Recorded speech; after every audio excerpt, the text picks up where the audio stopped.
Hello guys, আসসালামু আলাইকুম। আজকে আপনাদেরকে নিয়ে এলাম যশোর ইউনিয়ন ভূমি অফিসের ঠিক সামনে যে জিনিসটা দেখতে পারতেছেন, এটাকে আমরা অনেকেই কাছারি হিসেবে জানি, কাছারি হিসেবেই পরিচিত। তো আজকে আমরা চলে আসছি যশোর ইউনিয়ন ভূমি অফিসের সাথেই বাজারের সাথেই ঠিক কুমারবাড়ি।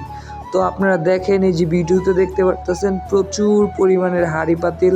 তো এটা হলো, আমি আমার জানা মতো একটু জানলাম আর কি, এটা বহুদিন আগের কুমারবাড়ি। এখানে অনেক কিছু তৈরি হইতো, মাটির হাঁড়ি পাতিল। তো আজকে আমরা চলে আসছি, আমার সাথে আছে আমার চাচাগণ, ওমর ফারুক চাচা এবং বাসু চাচা। তো আমরা আর ভাই ব্রাদার আছে, ওরা বাহিরে আছে। তো আমরা ভিতরে ঢুইকা দেখতেছি আর কি প্রচুর পরিমাণের হাঁড়ি পাতিল।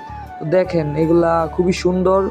তো এইখান থেকে চাইলে আপনারা নিতে পারেন। আমরা এখানে ঘুরে টুরে দেখলাম, মানে মাটির যাবতীয় হাঁড়ি পাতিল এখানে পাওয়া যায়। তো এটার ঠিকানা হলো, আমি যতটুকু জানলাম, এটার ঠিকানা হলো যশোর বাজারের সাথেই। ঠিক আছে, এই যে সামনে দেখতেছেন, এগুলা পাখি রাখার জন্য। আর এগুলা আগলা দিনের আমরা যা দেখতাম আর কি, হাঁড়ি পাতিল সব জিনিসপত্রই এখানে পাওয়া যায়। তো আমরা অনেকক্ষণ এখানে ঘোরাঘুরি করতেছিলাম, দেখতেছিলাম চারপাশটা। আমার খুবই ভালো লাগে, আগলা দিনের যত জিনিসপত্র আছে এগুলো দেখলে খুবই ভালো লাগে। এই যে দেখতেছেন, এগুলো নতুন, এগুলো আবার কালার করা হয়। তো মাটির জিনিসপত্রগুলো দেখতে খুবই সুন্দর। আপনারা যদি কাছে আইসা একদম দেখেন তাহলে খুবই ভালো লাগবে আপনাদের। আমরা এগুলা টার্গেট করে গেছি, জানলাম যে এইখানে হাঁড়ি পাতিল বানানো হয়, এই জন্য আমাদের আশা।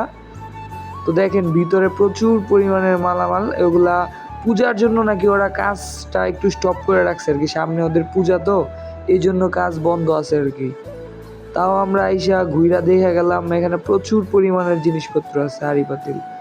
মানে আমার খুবই ভালো লাগছে আর কি।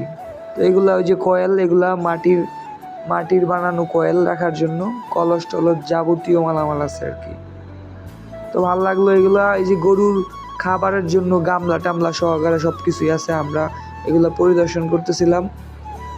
তো শেষে ওনার কাছ থেকে শুনবো কিভাবে কি করা হয় বা কত বছর যাবত ওরা এই কাজটা করতেছে। তো এগুলো আমরা শুনবো আর কি। আদাব দিদি, ভালো আছেন আপনি? ভালো আছি, আদাব। এই যে এগুলা তৈরি করতেছেন, এগুলা কতদিন যাবত তৈরি করতেছেন? এটা তো আপনাদের যশোর এলাকা, তাই না? যশোর এলাকা। কতদিন যাবত এগুলা আপনাদের এনে তৈরি হইতেছে? আমার কথা আমি কইতাম 30-35 বছর ধরে। 30-35 বছর যাবত আপনি নিজেই তৈরি করতেছেন এগুলা? এগুলা কি এইখান থেকেই বিক্রি হয়? আমরা পাইকারি বেশি। আপনাদের এলাকার নামটা জানি কি? যশোর, যশোর না? যশোর।